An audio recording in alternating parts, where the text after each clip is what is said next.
Spiritual teachings grant us wisdom and spiritual power. And both of these aspects, wisdom and spiritual strength, are essential for liberation, for overcoming our karma. It's not so easy to overcome the limitations of karma.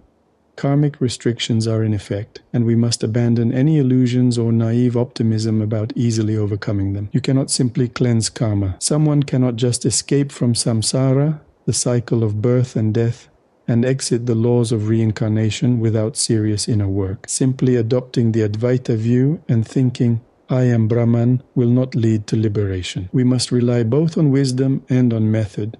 Wisdom and method are like two wings in spiritual life. When we become skilled in applying both, results will inevitably follow. On the spiritual path, many inner qualities are required: willpower, spiritual strength, fearlessness, and detachment. We must reevaluate our values, choose Dharma, and walk that path fearlessly, prepared to sacrifice a lot. We must understand that the spiritual path is a one-way road.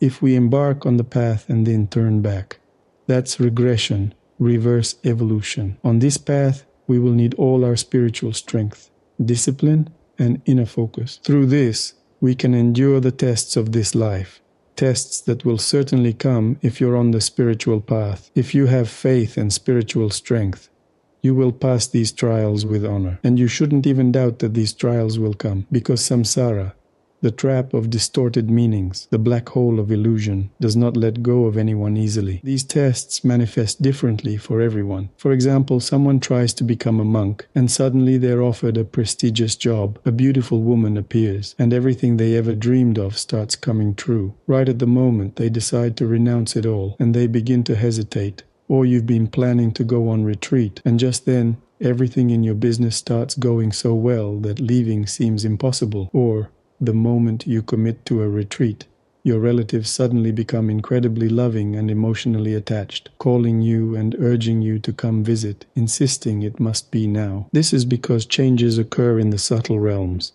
and the subtle beings connected to you respond to your choices. There are karmic creditors who fear you won't repay your karmic debts. They become agitated and try to block your spiritual progress. There are also envious beings, some of whom were once human but failed on their own spiritual path. They become irritated by someone actively pursuing enlightenment and try in every way to derail them. These beings are known as Yoga Bhrashta, fallen yogis, or Brahma Rakshasas, fallen Brahmins, who may have been reborn as Rakshasas or other spiritual entities. There are various karmas created by yourself. When you begin to attain inner wholeness, it means all those karmas must be dissolved in the light of the higher self. They should all come very close to you and be absorbed through the chakras in the central channel and dissolve. All karmas are distant corners of your subconscious. When you start meditating, reciting mantras, practicing sadhana, and gain integrity, all the remote corners of your subconscious begin to awaken,